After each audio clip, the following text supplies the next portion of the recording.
Welcome to the channel, the post-human era. For as long as we've looked up at the night sky, Mars has held this really specific place in the human imagination. It represents the ultimate cosmic insurance policy. It does. It's the romantic idea we all carry, isn't it? The new beginning, the second Earth. Exactly. The place where humanity packs up its dreams and starts over, untainted by the problems we face here, it sounds like. Yeah. What sounds like salvation. And that shared cultural fantasy, that, that inherent human desire for a clean slate is exactly what we're going to dive into today. We're looking at the, frankly, uncompromising perspective of physicist Michio Kaku, Right. who takes this powerful, beautiful romantic narrative of Mars colonization, and he calls it dangerously romantic. That is a phrase that hits hard. And it immediately sets the tone for this deep dive. Kaku isn't interested in debating budgets or, the timeline for the next launch window. Right. Not at all. He's debating fundamental, elemental compatibility. The sources we've gathered today, centered on his views, focus purely on the unyielding physics and the inescapable biological realities of the red planet. His perspective just cuts right through the motivational speeches and the space opera fantasy. The question isn't, can we physically put a human there? The technology for that is sort of on the horizon. The real question is, can a human, as currently designed by Earth, survive there long enough to reproduce and establish a civilization? And his answer is a pretty firm no. A definitive no. So if Mars is not a backup Earth, if it cannot serve as that second home for humanity as we understand it, what is it? In Kaku's view, what's its purpose? It's a crucible. That's the word he'd use. Kaku argues Mars is not a home. And it's not just a test of courage or technological exploration. It is fundamentally a severe biological test of whether humans can survive without being human anymore. Without being human anymore. That's a heavy concept. It is. The intense, unshielded physical reality of the red planet acts as an evolutionary accelerator. It forces a profound philosophical shift. The process of intelligence leaving its biological constraint behind. That's the core conflict we're facing today, you, the listener. We're moving past the glossy concept art of Martian habitats and examining the sheer, unforgiving physical reality. Our deep dive is dedicated to unpacking Kaku's profound implication, that our desire to conquer Mars ultimately forces us to transform or perish. It's the moment we have to admit that Mars's deep-seated hostility mandates the end of humanity, at least as we define it today. Okay, let's unpack this. We often hear the headlines about Mars, which tend to focus on finding water ice or, potential terraforming way down the line. But Michio Kaku insists that to truly understand the challenge, we have to start with the fundamental physics, the things that make Mars not just inconvenient, but actively hostile to terrestrial biology. Right. If you put Earth and Mars side by side, the distinction is it's immediate. Our planet is the result of 4.5 billion years of environmental engineering, specifically tailored for fragile carbon-based life. We're perfectly suited for this place. Perfectly. On Earth, nature protects us with these massive planetary shields. On Mars, nature actively tries to erase us, and it uses multiple physical mechanisms to do so, all at the same time. So where do we start?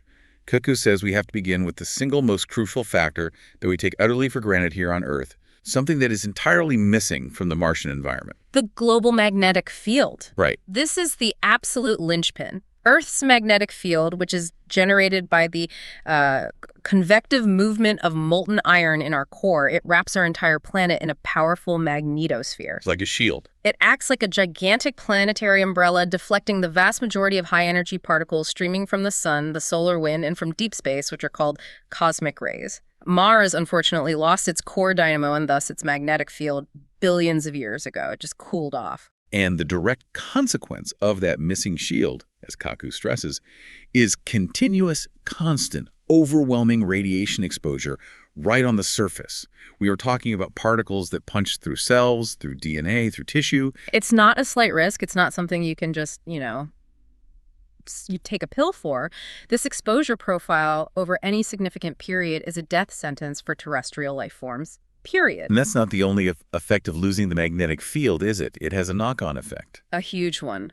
The loss of the magnetic field has a secondary devastating effect, which is often overlooked. They call it solar wind stripping. Without that magnetic shield to deflect the charged particles of the solar wind, Those particles just blast directly into the upper atmosphere of Mars. And they physically knock the air away. They physically knock gas molecules into space. They just sandblast the atmosphere away over billions of years. This is why Mars's atmosphere is so incredibly thin today. It's less than 1% of Earth's. So we have this vicious cycle. The thin atmosphere that's left offers only minimal resistance to cosmic rays and solar flares. It's maybe 1% of the protection Earth's atmosphere provides at sea level. It's almost negligible. It's basically like being in a vacuum. Exactly. You have this 1-2 punch, no planetary magnetic shield, which allows the high-energy particles to come screaming in, and then an atmospheric blanket so thin it's barely functional as a secondary shield. An astronaut exposed to this would receive a radiation dosage equivalent to a full-body CT scan every few days. Every few days. The cumulative effect is it's biologically intolerable. And then just to cement Mars's reputation for biological cruelty, we have the extreme temperature shifts and the low pressure. Right, because the thin atmosphere can't hold on to heat. So these are challenges that must be overcome minute by minute with incredibly complex closed-loop systems. What kind of temperature swings are we talking about? Wild swings. It can dip down to net of 140 degrees Celsius at the poles and only rarely crests zero near the equator on a perfect summer day. So even if you could somehow survive the radiation, just maintaining biological homeostasis. Which is keeping your internal body state stable. Exactly. Keeping the constant internal conditions necessary for your cells to function, that's virtually impossible. Human chemistry relies on stable temperature, stable pressure, and very specific energy inputs. Mars offers none of that. And the low pressure is an immediate killer. Instantaneous. If the external pressure is too low, fluids boil at body temperature. Your own blood would boil. Unprotected exposure is instant death. So that low pressure, coupled with the vast temperature fluctuations, forces the necessity of a rigid sealed habitat. Always. So Kaku's takeaway here is critical. He's saying that these physical realities mean Mars does not invite humans. No. It merely tolerates highly engineered systems. That's it. Life must be entirely contained, enclosed, shielded, and regulated by machinery running 247 with zero tolerance for failure. This level of environmental control is so absolute that it dictates the terms of biological survival itself. And this leads us to Kaku's crucial statement, which is, it's really the core of this section, that this environment is so challenging that even a short stay on Mars permanently alters the human body. And you need to understand that's not a hypothetical risk. That's based on established medical data from long-duration spaceflight-like missions aboard the International Space Station, but then amplified for the significantly higher radiation exposure on the Martian surface. So we have the data. We have the data. The combination of low gravity, low pressure, and overwhelming radiation means the cellular, genetic, and skeletal structure of the human body begins a rapid systemic breakdown immediately upon arrival. This is not science fiction or some exaggerated threat. This is just biology. This is a harsh biological reality space agencies have wrestled with for decades. The planet is actively hostile to human biology at a fundamental cellular level. This is where we move from the external physical environment to the internal biological cost. And here's where it gets really specific and frankly a little scary. Let's look at the systemic, permanent damage Kaku claims occurs to the human body, based on current medical and physiological data. This isn't an abstract threat. This is verifiable physiological deterioration. Right. As we've established, the human body is perfectly calibrated for Earth's precise gravity, its atmospheric pressure, its magnetic field strength, and its radiation baseline. When you pull any one of those factors drastically out of balance, the finely tuned human system responds by beginning to, self-destruct. On Mars, all four of those environmental factors are radically out of sync. Let's detail the first of the four major physiological consequences: DNA damage. We talked about constant radiation exposure, but what does that actually look like at the cellular level? Okay, so that radiation exposure from what are called galactic cosmic rays, or GCRs, and solar proton events, SPEs, causes significant genetic instability. GCRs in particular are extremely high-energy particles, heavy ions that just pass through shielding and tissue like microscopic bullets. They don't get stopped by the hull of a ship. Not easily. And when they strike a DNA helix, they often cause what are called double-strand breaks. So you have to imagine the essential blueprint of life, the ladder of your DNA, being physically ripped in two. And the body has mechanisms to repair DNA, but single-strand breaks are one thing. They're much easier. But double-strand breaks are much harder to fix accurately.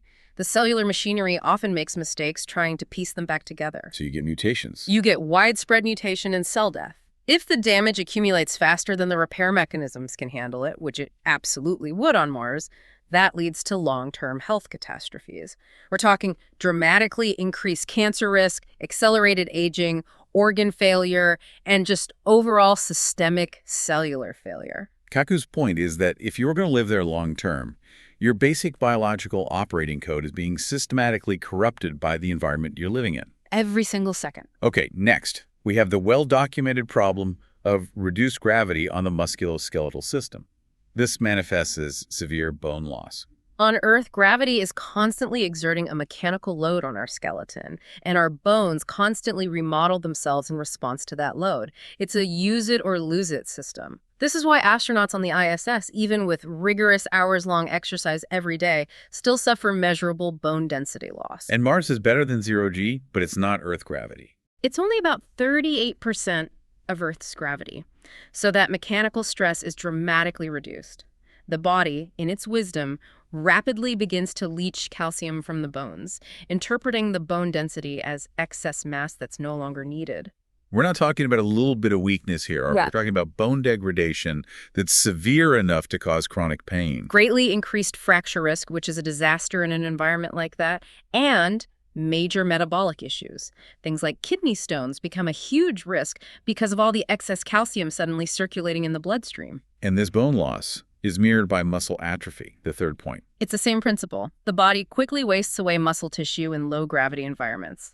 Muscles require a lot of energy to maintain, and the body views that muscle mass as unnecessary baggage when it doesn't have to fight gravity to stand up or move around. It's the body's innate, hyper-efficient system adapting.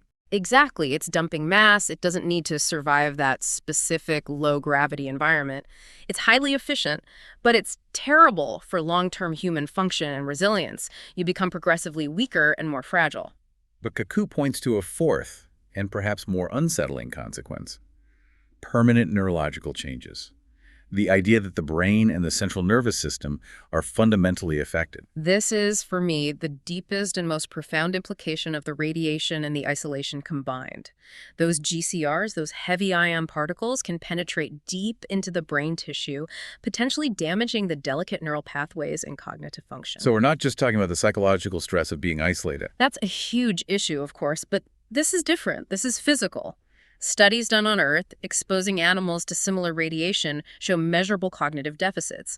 We're talking about potential physical damage to the thinking and processing hardware itself. What kind of damage? Permanent alteration of neural tissue could mean changes in memory, in processing speed, and perhaps even emotional regulation. And when you combine that physical threat with the extreme isolation, the total reliance on artificial contained environments, and the altered circadian rhythms imposed by life underground or in domes, you're hinting at fundamental, lasting changes to human function, and perhaps even to personality structure itself. The hardware is being physically challenged in a way that suggests a fundamental, non-reversible alteration. Your brain is not the same when you come back. Or if you stay. This brings us back to the core misunderstanding Kaku highlights.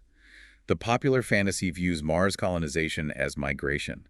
It's like a change of address. You pack your earthly body and your earthly traditions, and you move house. But Kaku insists on the reality of transformation. If your body cannot handle even a relatively short stay without being permanently altered at the genetic, skeletal, and neurological level, then surviving long-term necessitates a radical, deliberate shift. It's not a choice. It's a requirement. Mars tolerates complex, shielded, resilient systems, but it actively rejects unprotected, unmodified human biology.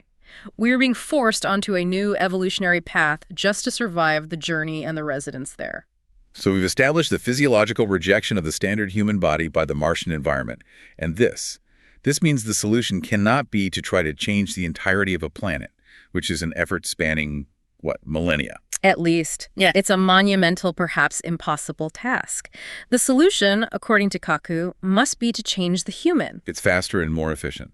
If the primary goal is long-term survival and reproduction on another world, the only pathway forward that avoids constant, crippling physiological struggle and massive medical overhead is radical biological and technological modification.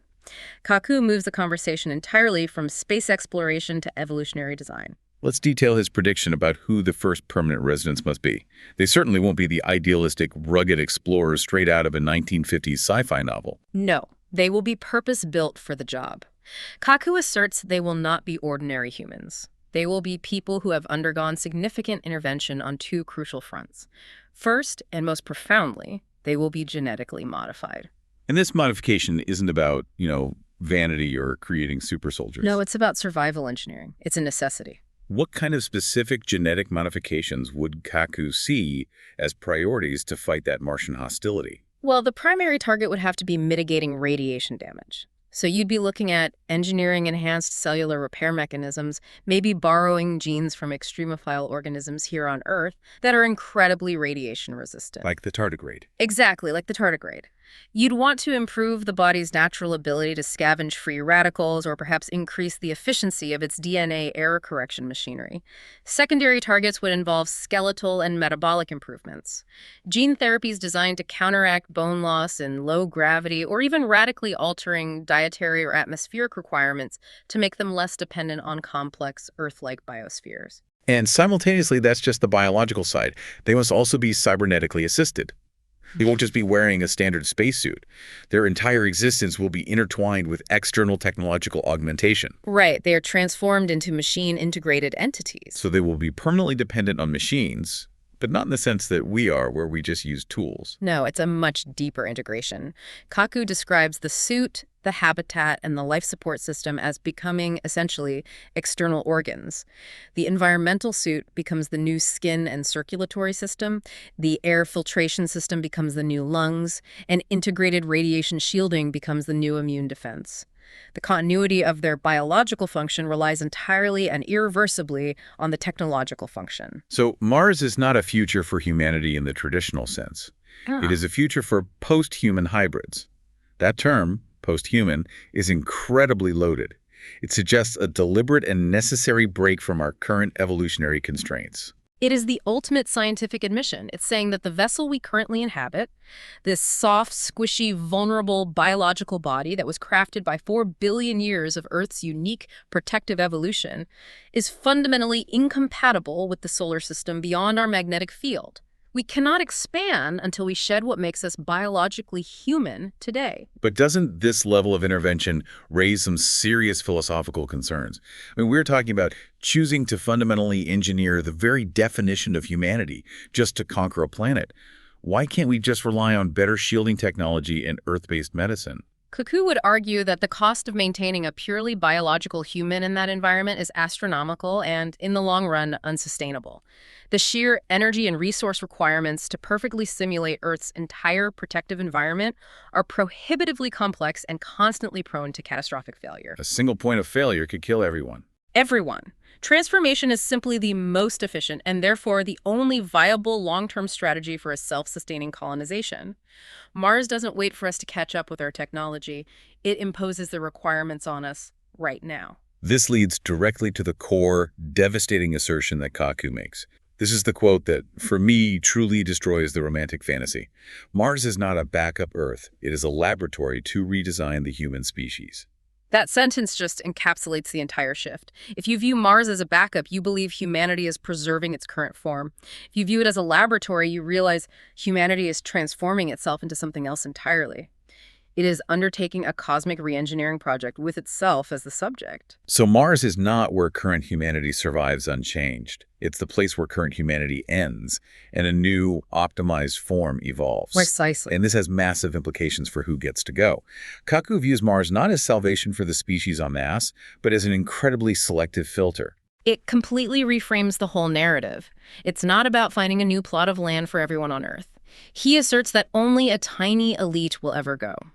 And this won't primarily be filtered by wealth, though of course that will be a factor, but by biological compatibility. And the willingness to undergo that radical transformation. Absolutely. Most bodies, as currently designed, will simply not be able to handle the journey, the transformation, or the long-term residence without critical and expensive medical failure. They won't be compatible. So the people who adapt, those who embrace the genetic modification, the machine integration, the surrender of biological constraints, they survive and thrive in that environment. They are the compatible ones, the engineered, the technologically augmented, those who insist on remaining human-centered. Those who resist that transformation do not go, or they're confined forever to the relative safety of Earth. Mars imposes a rigid physical and biological requirement, and Kaku suggests this filter is an inescapable precursor to becoming a multiplanetary species. This necessity for biological transformation flows directly into the systemic requirements Mars imposes on the society that lives there. We shift now from individual physical necessity to this collective, cold, systemic efficiency. Mars imposes a rigid structure that fundamentally rejects traditional human societal behavior. That is a critical transition.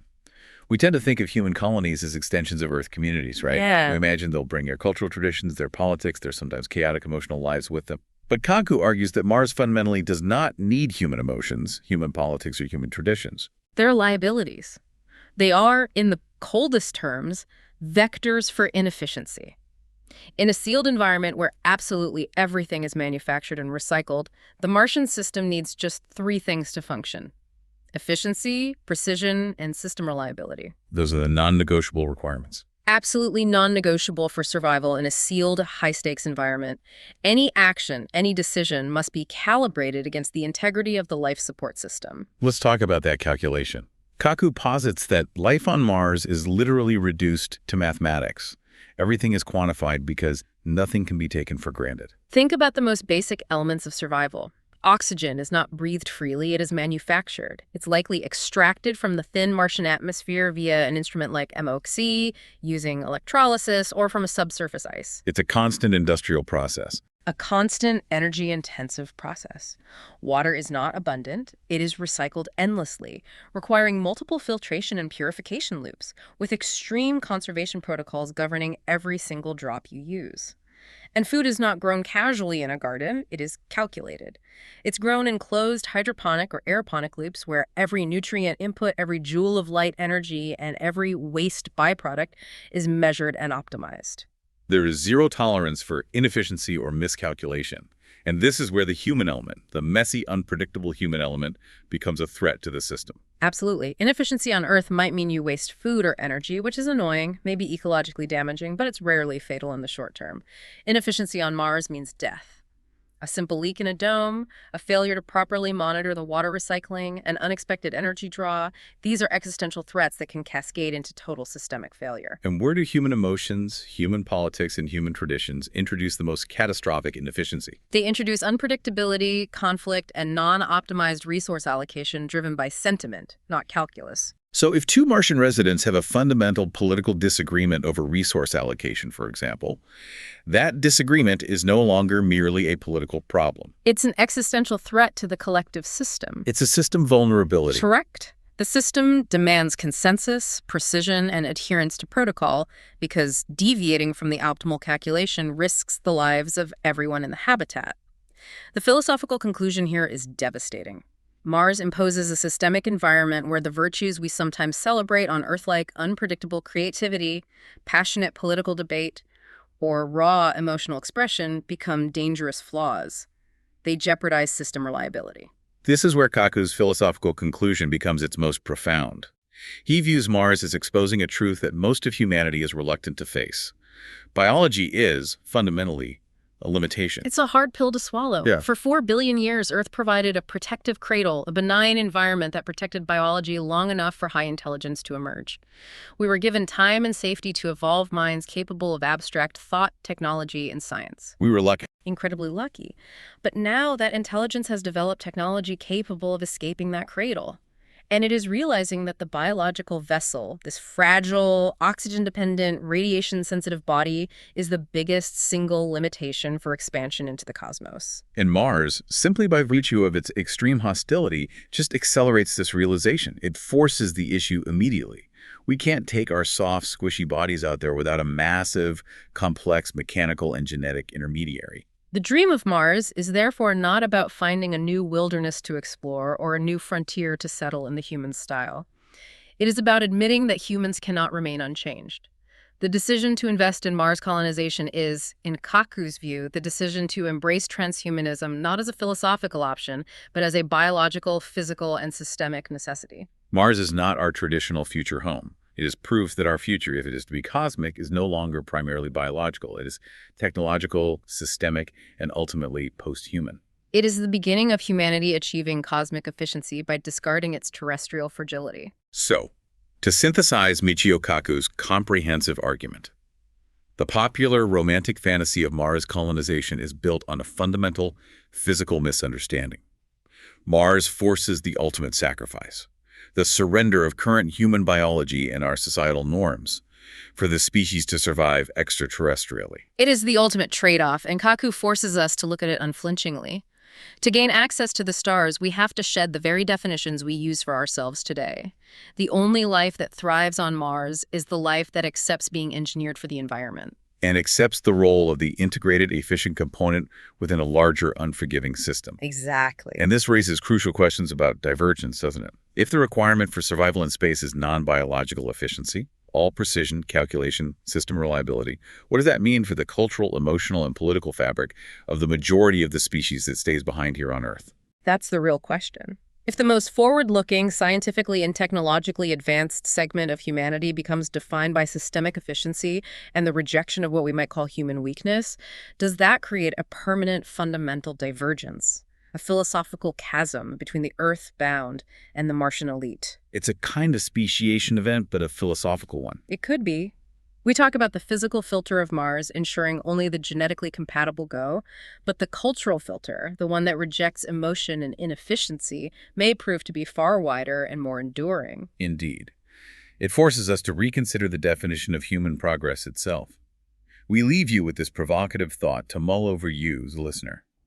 If the only way to survive Mars is to become post-human, what other environments in our solar system, or even here on Earth, will soon require us to shed our biological or emotional baggage for the sake of system reliability? We celebrate human creativity and chaos, but if we are already building vast, interconnected global systems here today, from supply chains to AI infrastructure, that value precision and computational efficiency above all else. Then maybe the post-human transformation Kaku describes isn't just a Martian requirement. Perhaps the transition away from biology is already well underway.